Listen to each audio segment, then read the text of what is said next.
So looking at the final market failure that you have to know for the AS microeconomics exam, markets in action, there are many different types of market failure. This is not an extensive coverage of all of them, but this is just one of them that you need to know for your first year exams.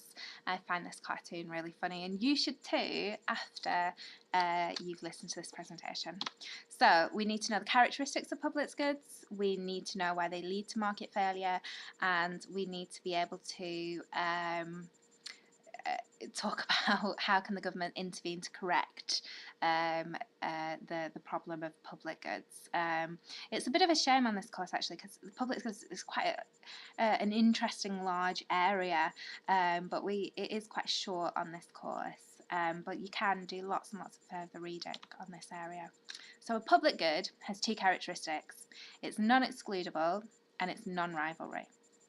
So non-excludable means that no one can be excluded from using the good, the service, the product, even if they haven't paid, even if you just don't really like the look of them, you can't really exclude them from consuming this product.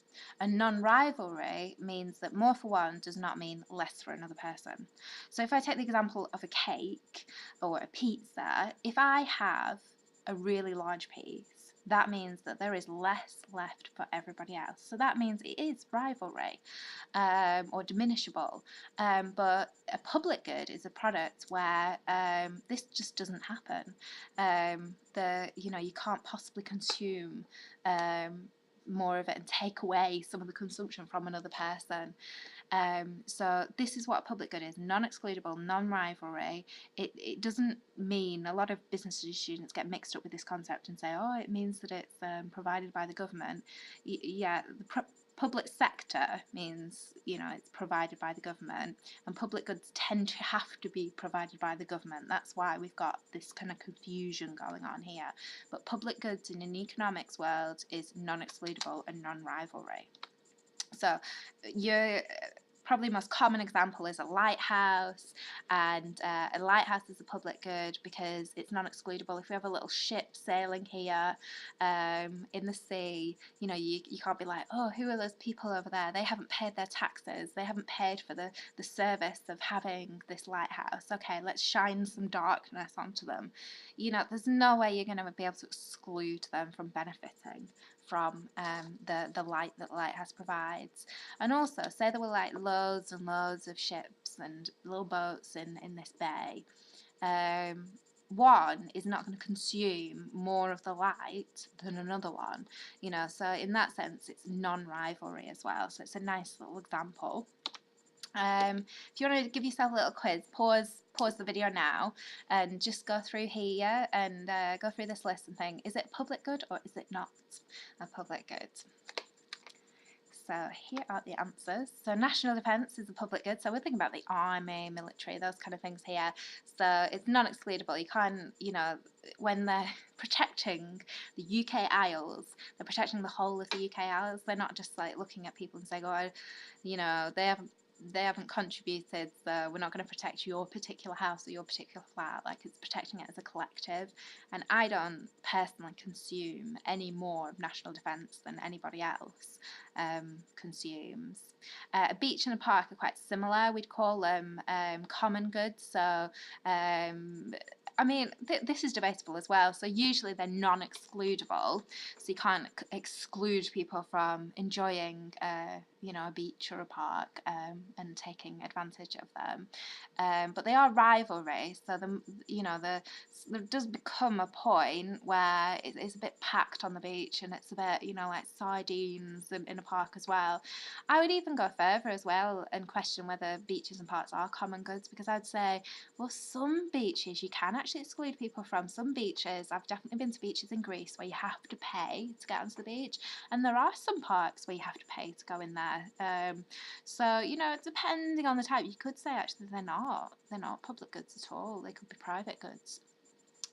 Policing, again, non-excludable, like the NHS, but rivalry. It's quite interesting when we're looking at schooling as well. So schooling, you could say, isn't really public good because you can exclude people because people get excluded from schools quite often. And it is it rivalry? Is it not? Well, I've got a really small class of economists, and I've got 2 girls in my economics class. And if someone else came into the class, it really wouldn't make that much difference. It wouldn't be a cost to the class. But I've got another economics class where it's a bit more full. And if 5 more people came in that class, yeah, it would be a bit of a struggle in the class because it is quite full. So up until a point, you could say it's non-rivalry. And then the cinema is what we call a club good, because it's excludable. You can, if you don't pay, you're not going in, but it's non-rivalry. It doesn't really matter how many people are in the cinema watching the screen at one time.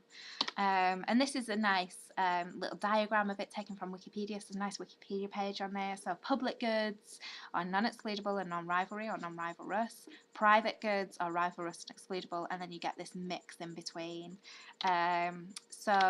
Just to give you a better definition as well of this, we call it, if there's a bit of a mix, so they're non-excludable but rivalry, or excludable but non-rivalry, we call them quasi-public goods, but sometimes people pronounce it quasi. I think quasi-public goods is like the American pronunciation, but I would say, being British myself, quasi-public goods. So, let's go on. So why are they? They're very interesting, very nice concepts in economics, but why are they market failure? Well, the real problem comes when they're non-excludable. So because they're non-excludable, people can consume them without contributing towards them. Now, these people are called free riders, and if it were left to the private sector to provide these public goods, they just wouldn't get provided, because how could you cover all your costs and make a profit? Where's the incentive if people are just going to be able to consume this product for free? If everyone can consume it for free, who's going to pay for it? Just very, very good moral people, but maybe not very many people. You're not going to be able to cover your costs, and there's just going to be no incentive to provide it. So the problem with public goods is that they just don't get provided at all. So what has to happen is the government has to step in and they have to provide them. So we see that with national defence and street lighting, or they have to pay a private business to provide them. So I think actually street lighting a lot of the time is paid for by private, it's paid for by the government, but it's private companies that actually look after the street lighting. And this is all funded through your taxation, all different types of taxation, but they have to intervene, or else it wouldn't be provided at all. So characteristics of public goods: non-rivalry, non-excludable. Why does it lead to market failure? Because you get free riders, because they're non-excludable. It means that no private business would provide them, so they just don't get provided, and so therefore the government have to step in to provide them, or to fund the private sector to provide them.